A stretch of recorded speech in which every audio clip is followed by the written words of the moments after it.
guys, and welcome to another video. Today, as you can see, I'm in a different setting with my boy Sharif, and we're going to film a TV show. What are we going to be speaking on today? Okay, well you're the expert, so we'll be speaking on all the subjects that you've given me. So fitness, metabolic disorders, how important it is to build those big beastie muscles. Yeah. Okay, and mental health. how it plays a big part with mental health.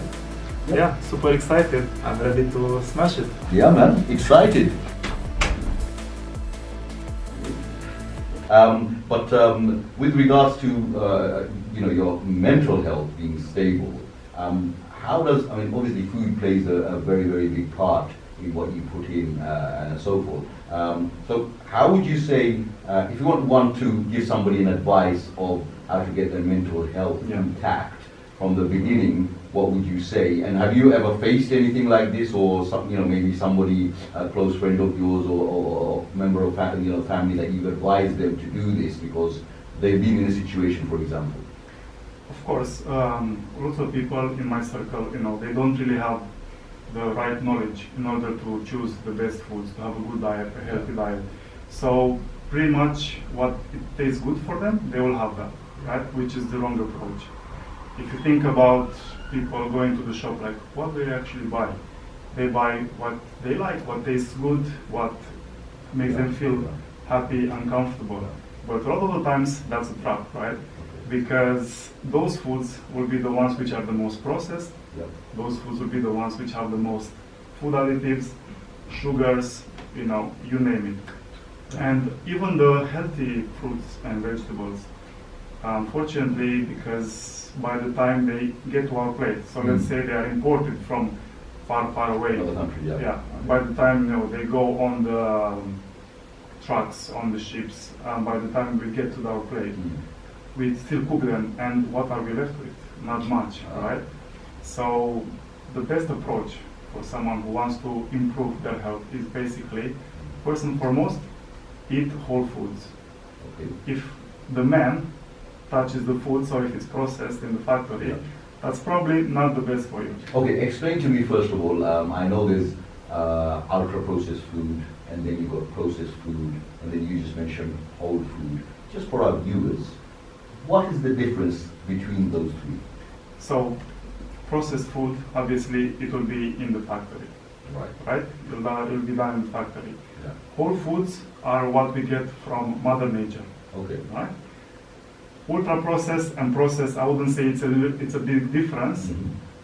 Obviously, ultra processed will have more sugar, more sweet, artificial sweetness. Give me an example of an ultra processed. You mentioned, just to go back, you mentioned something about taste. Right? People will go to the shops, they will buy what will taste good. Yeah. Are you saying we should make up, because people do go for taste, right? Yeah. So we got to make a big sacrifice and forget the taste part of it and eat bland food. Is that the case, or is that not always the case?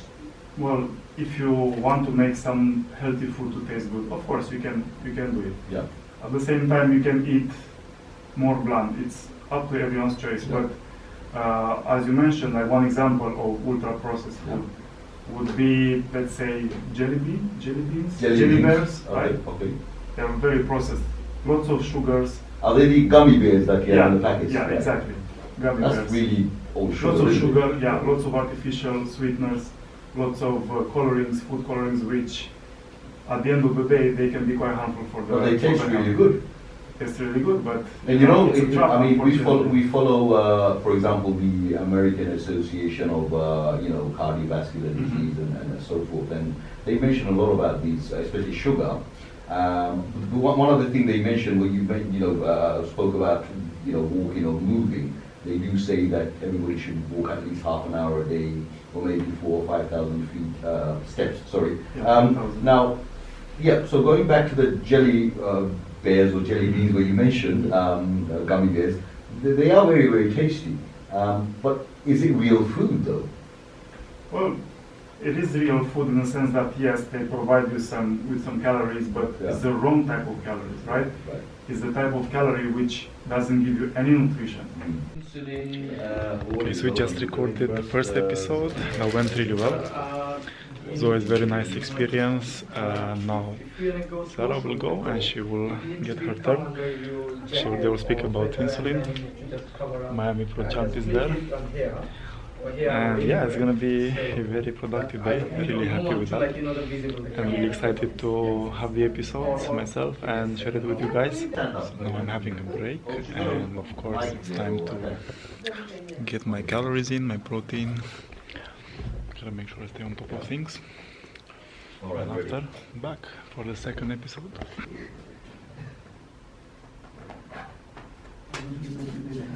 That's for the gray shoes, yeah? Alright guys, time to wrap it up. We finished filming 2 episodes. We were supposed to film 3, but we ran out of time. Well, gonna come back in March for the 3rd episode. Maybe we're gonna film even more than that. But really happy with what we filmed today. I hope I managed to give some good info so people can benefit. As always, thank you so much for watching. I really appreciate it. So after this magnificent day, it's time to celebrate with some comfort food. I ended up going to a place where I wanted to go for a very long time because I wanted Kasha to try some different dal. Show it. It's a very, very nice Malaysian dish, and this one is like a broth soup with chicken and some rice noodles, but looks very nice, and I'm sure that is very nice, so let's begin. Look at that. Looks so nice. You excited to try it? Yeah, finally. Smells nice.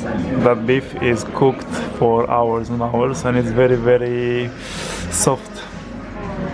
I'm actually quite excited to try this.